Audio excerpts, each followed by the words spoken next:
الله الرحمن الرحيم.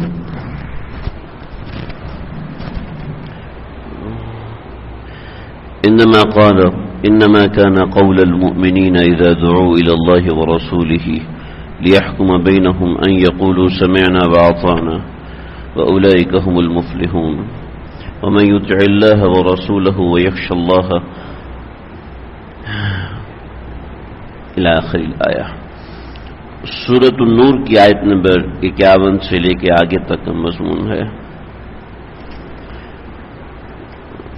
ان آیات کے اندر اللہ رب العزت نے پہلی آیات میں منافقوں کا ذکر کیا، اس کے بعد اللہ بطور نمونہ مومنوں کا ذکر کرنے کے بعد دوبارہ منافقوں کا ذکر کر رہے ہیں کہ نفاق اللہ رب العزت کو اس قدر شدید ناپسند ہے، اور نفاق اللہ کو کیا ہر سمجھدار انسان کو پسند نہیں ہے. کوئی بھی سمجھدار انسان منافقت کو پسند نہیں کرتا کہ منہ سے کچھ اور ہو اور اندر سے کچھ اور ہو، یعنی اوپر سے کچھ اور باتیں کر رہا ہے اور اندر سے کچھ اور ہے. جیسے یہاں پر ایک واقعہ سنایا گیا، آپ علیہ الصلوۃ والسلام سے منافقین یہ کہتے جنگ ہوئی نا ہم سب سے آگے ہوں گے، جب جنگ ہوگی تو ہم سینہ تان کے آپ کے آگے کھڑے ہو جائیں گے اور سب سے پہلے آپ کی طرف سے نکلنے والا قدم ہمارا ہوگا. اور جب جنگ ہوتی تھی تو اس وقت کہنے لگے کہ ہمارے گھر محفوظ نہیں، حالانکہ اللہ وما ہی بعورہ، اللہ کہتے ایسی کوئی بات ہی نہیں ہے کہ ان کے گھر محفوظ نہیں تھے، بلکہ یہ لوگ بالکل ٹھیک ٹھاک ہے، لیکن فی قلوبہم مرض، ان کے دل کے اندر مرض ہے، ان کے دل میں نفاق ہے. نفاق کوئی ایسی چیز نہیں ہے جو خود بخود انسان سے چپک جائے، چنانچہ ہمارے اختیار میں دیا گیا. ہر چیز انسان کے اختیار میں دی گئی کہ آپ چاہیں تو سچے اور پکے مسلمان بنیں اور آپ چاہیں تو آپ منافق بنیں، یہ ہر آدمی کے اختیار میں ہے. اور اس میں انسان کے دیکھیں جی ہمارے اختیار میں ہے کہ ہم نماز پڑھیں، ہمارے اختیار میں ہے ہم نماز نہ پڑھیں. تو اسی طریقے سے ہمارے اختیار میں ہے کہ ہم چستی کے ساتھ نماز پڑھیں، ہمارے اختیار میں ہے کہ بس سر سے اتارنے کے لیے نماز پڑھیں، ہمارے اختیار میں ہے کہ ہم خوش اور خضوع کے ساتھ اللہ کے حضور دعا مانگیں اور اللہ کو اپنا کفیل اور بڑا سمجھ کے دعا مانگیں، اور ہمارے اختیار میں ہے کہ ہم رسمی طور پہ دعا مانگیں. یہ سب چیز ہمارے اختیار میں. ایسے ایمان اور کفر یہ بھی ہمارے اختیار میں. تو منافقین کے دل کو پیچھے تشبیہ دی گئی تھی پیالے کے ساتھ، ایسا پیالہ جو کہ اوندھا یعنی ٹیڑھا پڑا ہوا ہے کہ جو ہدایت کو قبول بھی کرتا ہے لیکن اس کو الٹ دیتا ہے، اس سے فائدہ نہیں اٹھاتا. تو انما کان قول المؤمنین، منافقوں کا قول تو یہ تھا کہ ہم نے سن لیا لیکن اندر یہ کہ ہم مانیں گے نہیں، ہم کریں گے اپنی ہی. تو انما قول تین باتیں جو پیچھے ذکر کی تھیں، اس کے بعد اللہ کہہ رہے ہیں جو مومن ہوتے ہیں ان کا کہنا تو یہ ہوتا ہے اذا دعوا الی اللہ ورسولہ، جب ان کو اللہ اور اس کے رسول کے حکم سے بلایا جاتا ہے، کہ اللہ اور اس کے رسول کی طرف بلایا جاتا ہے کہ لیحکم بینہم، کہ ان کے درمیان فیصلہ جو کیا جائے وہ شرعی اعتبار سے کیا جائے، یعنی اللہ کے حکم کے مطابق کیا جائے. تو ان یقولوا، تو مومن تو یہ کہتے ہیں سمعنا و اطعنا، ہم نے سن لیا ہم مانیں گے. دیکھیں جی اللہ رب العزت کتنے حلیم، اللہ رب العزت کتنے نرم الفاظ استعمال فرما رہے ہیں. سمعنا و اطعنا، ہم نے مان لیا اور ہم اطاعت کریں گے. یہ نہیں کہا کہ ہم نے مان لیا تو ہم پکا ایسے ہی عمل کریں گے، نہیں، کمی کوتاہی ہو سکتی ہے. جب ہی اللہ نے جگہ جگہ فرمایا کہ میں گناہوں کو معاف کروں. سمعنا و اطعنا، وہ کہتے ہیں ہم نے سنا ہم مانیں گے، ہم قرآن کو مانتے ہیں. چنانچہ ہمارے محی السنہ حضرت مولانا شاہ ابرار الحق صاحب رحمۃ اللہ علیہ فرماتے تھے کہ جب بھی کوئی تمہیں حدیث سنائے، تمہیں پتہ ہے کہ یہ حدیث ضعیف ہے، تم جانتے ہو کہ یہ حدیث جو ہے وہ موضوع ہے، تو فوراً نہیں کہہ دینا یہ حدیث ضعیف ہے، فوراً نہیں کہہ دینا یہ حدیث اس حدیث میں ضعف ہے، اس حدیث میں کلام ہے. یہ تو اصطلاحی جملے ہیں. یعنی ہم کہیں کہ یہ حدیث چونکہ بخاری میں نہیں اس لیے میں نہیں مانتا، ایسی بات نہیں کرنی چاہیے. جیسے کہ آج کل بہت سے لوگوں کا شیوا بھی اس حدیث پہ تحقیق کرو، پتہ نہیں ٹھیک بھی ہے کہ نہیں ہے. نہیں، یہ بات صحیح نہیں. میں کسی عالم سے پوچھوں گا، انہوں نے اگر اس حدیث کی تصدیق کی تو ٹھیک ہے ہم مانیں گے، ورنہ نہیں.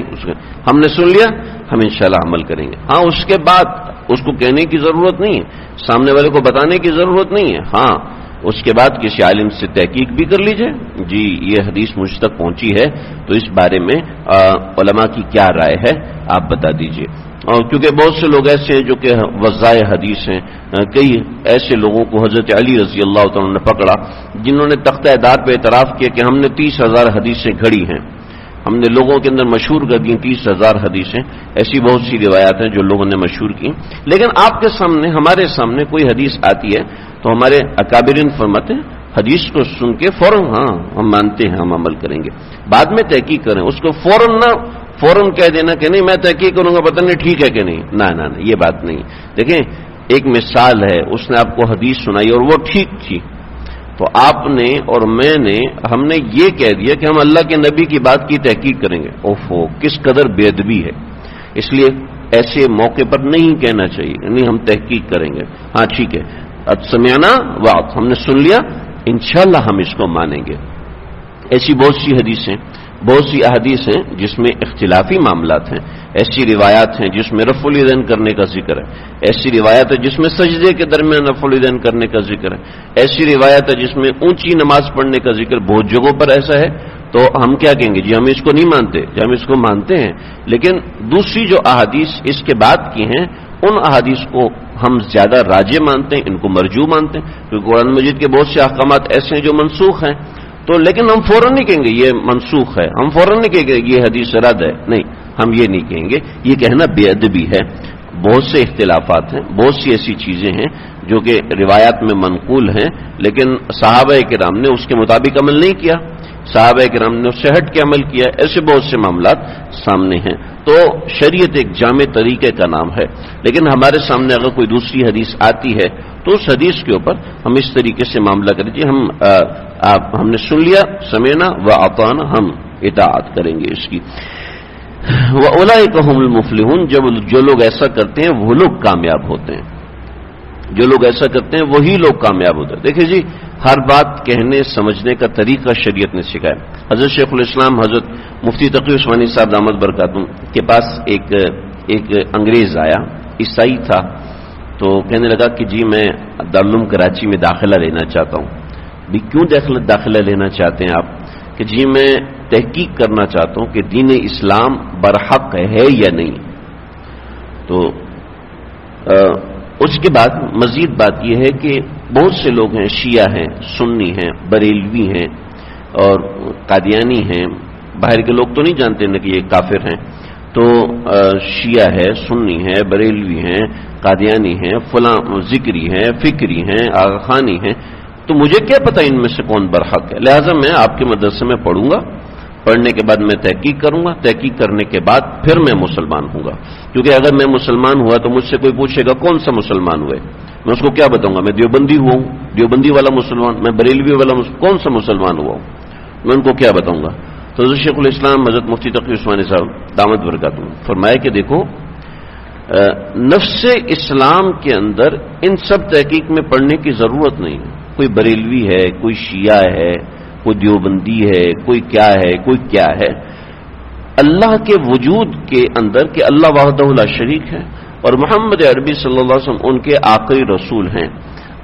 آپ خود دیکھو کہ کیا ایسا ہو سکتا ہے کہ اللہ کی کوئی اولاد ہو؟ آپ صرف اس بات پہ تحقیق کریں، اس بات کے اوپر آپ کا شرح صدر ہوتا ہے کہ نہیں، اللہ کی ذات کی کوئی اولاد نہیں ہے اور محمد عربی صلی اللہ علیہ وسلم اللہ کے آخری رسول ہیں. آپ جب اس کی تحقیق کر لیں گے تو پھر مسلمان ہو جائے گا. کہنے کی بات تو آپ کی ٹھیک ہے، اس کے لیے نہ آپ کو شیعہ ہونے کی ضرورت ہے، نہ آپ کو بریلوی ہونے کی ضرورت ہے، نہ آپ کو دیوبندی، نہ آپ کو اہل حدیث ہونے کی، آپ کو کچھ بھی ہونے کی ضرورت نہیں. ٹھیک ہے. چنانچہ کہنے لگے کہ لیکن میں کسی کو کیا بتاؤں گا، میں کیسے پتہ چلے گا کہ بریلوی برحق ہے، دیوبندی برحق ہے؟ تو حضرت نے فرمایا کہ میاں جس کے ہاتھ پہ تم اسلام قبول کرو گے وہ جس مسلک پر ہو اس مسلک کے اوپر تم آ جانا اور اس کے بعد تحقیق کرتے رہنا. اگر اس کے درمیان تمہارا انتقال ہو جاتا ہے تو اللہ رب العزت تمہیں نہیں پکڑیں گے. اب تم کہہ سکتے ہو کہ اللہ جی میں جس کے ہاتھ پہ مسلمان ہوا تھا اس کے ہاتھ پہ ہی میں نے جس مسلک پر وہ تھا میں اسی مسلک پر رہا, بعد میں مجھے موقع ہی نہیں ملا کہ میں کسی دوسرے مسلک کی تحقیق کرتا اور ایسا ایسا, تو میں اس مسلک پہ رہوں گا. ان کا چلے ٹھیک ہے, آپ پھر مجھے بتائیں کہ مجھے کیا کرنا ہے. تو حضرت نے فرمایا کہ آپ پہلے 3 سے 4 دن میرے ساتھ رہیں. 3-4 دن میرے ساتھ آپ رہیں گے, اس کے بعد آپ کو چیزیں سمجھ میں آئیں گی, یہ بات سمجھ میں آئے گی کہ اللہ وحدہ لا شریک ہے, اور کا ٹھیک ہے ابھی تو مجھے کچھ کام ہے, چنانچہ میں 3-4 دن کے بعد آتا ہوں, پھر آپ کے ساتھ رہوں گا, دین اسلام کا مطالعہ کروں گا, اللہ کی وحدانیت کا مطالعہ کروں گا, اس کے بعد اسلام قبول کروں گا, اگر سمجھ میں آئے تو کروں گا. ٹھیک ہے. چنانچہ وہ یہاں سے نکلے اور نکلنے کے بعد کسی عالم کے پاس گئے. 2 دن کے بعد واپس آئے. واپس آنے کے بعد بہت ڈسٹرب اور بہت زیادہ پریشان اور رو رہے بہت زیادہ رو رہے. تو کہنے لگے کہ بھئی آپ کو کیا ہوا, کیا مسئلہ ہوا؟ کہنے لگے کہ میں اسلام کے قریب ہوا تو میری ملاقات کسی عالم سے ہوئی تو میں نے ان کو بتایا جی میں اسلام قبول کر چکا ہوں, تاکہ میں ان کے تاثرات دیکھ سکوں کہ اسلام کی قبولیت کے بعد. میں نے ایسی اوپر سے کہا کہ میں اسلام قبول کر چکا ہوں. تو انہوں نے مجھے کہا کہ تم نے تو جسم پہ ٹیٹوز بنوائے ہوئے ہیں, تمہارے تو بال ایسے ہیں, تمہارے تو بال بالکل عیسائیوں کی طرح کے ہیں, تم نے جو فرنچ بنائی ہوئی ہے داڑھی یہ کیسی ہے؟ کہنے لگے کہ میں بالکل اسلام سے دور ہو گیا. تو کہنے کا مقصد یہ ہے, پھر حضرت مفتی صاحب نے ان کو سمجھایا, ماشاءاللہ مسلمان بھی ہوا, عالم دین بھی بنا. تو بات یہ ہے کہ ہم چھوٹی چھوٹی باتوں میں اتنا پڑ جاتے ہیں کہ جس کی وجہ سے ہمارے ایمان پہ اثر پڑنا شروع ہو جاتا ہے. سمعنا و اطعنا کہنے میں حرج نہیں ہے, کوئی حرج نہیں. فرمایا اولئک هم المفلحون, ایسے لوگ کامیاب ہوتے ہیں جو سر خم تسلیم کر لیتے ہیں. فوری ریئیکٹ کرنا اور فوری رسپونڈ کرنا یہ کوئی ایسی ضروری بات نہیں, تو معاملے کو سمجھنا چاہیے. چنانچہ سمعنا و اطعنا یعنی میں نے سن لیا, میں انشاءاللہ سمجھوں گا, میں عمل کروں گا. اس پہ کہہ دینے میں کوئی مذائقہ, کوئی ایسی بری بات نہیں ہوتی. اللہ کو بھی یہی پسند ہے, رسول اللہ کو بھی یہی پسند ہے, اس لیے اس بات کو پسند کیا گیا کہ مومن ہمیشہ یہ کرتے ہیں. منافق اس میں کیڑے نکالتے ہیں, نہیں اس میں یہ ہوگا, اس میں یہ ہوگا, نہیں اس میں یہ نہیں, کیڑے نکالنا یہ مسائل. ومن یطع اللہ ورسولہ, اور جو اطاعت کرتا ہے اللہ اور اس کے رسول کی. لیکن اطاعت کیسے کرتا ہے؟ اطاعت تو ہم بھی کرتے ہیں, لیکن کامیابی کیسے ہوگی؟ ویخشى اللہ, لیکن ڈرتا بھی رہتا ہے, اندر اس کو ڈر بھی رہتا ہے, پتہ نہیں میری نماز قبول ہے کہ نہیں, پتہ نہیں میرا واز قبول ہے یا نہیں, پتہ نہیں میرا مسجد میں بیٹھنا قبول ہے, ڈرتا بھی رہتا ہے. وَيَتَّقْهِ, اور وہ ڈرتا بھی ہے, اللہ سے ڈرتا ہے اور تقوی اختیار کرتا ہے. فَأُولَئِكَ هُمُ الْفَائِزُونَ, تو ایسا شخص, ایسے لوگ کامیاب لوگوں میں سے. لیکن دوسری طرف جو لوگ ہیں وہ کیا کرتے ہیں؟ وَاقْسَمُوا بِاللَّهِ جَهْدَ أَيْمَانِهِمْ, پکی قسمیں کھاتے ہیں. لَئِنْ أَمَرْتَهُمْ لَيَخْرُجُنَّ, اگر آپ انہیں حکم دیں گے ہم فوراً نکلیں گے.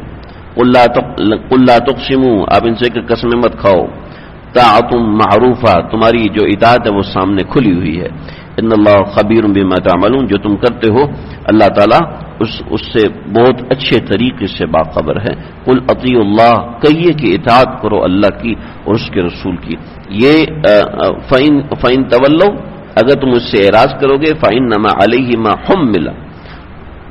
حُمِّلَ, تو اگر تم اطاعت کرو گے تو ٹھیک ہے, اگر اطاعت نہیں کرو گے تو اللہ کے پیارے پیغمبر صلی اللہ علیہ وسلم کے اوپر کوئی اثر نہیں ہوگا. فَإِنَّمَا عَلَيْهِ مَا حُمِّلَ, جو وہ اٹھائے گا, جو اس پہ ڈالا جائے گا وہ اسی کے اعمال کے بسبب ہوگا. وَعَلَيْكُمْ مَا حُمِّلْتُمْ, اور جو تمہارے اوپر ڈالا جائے گا وہ تمہارے اعمال کے سبب ہوگا.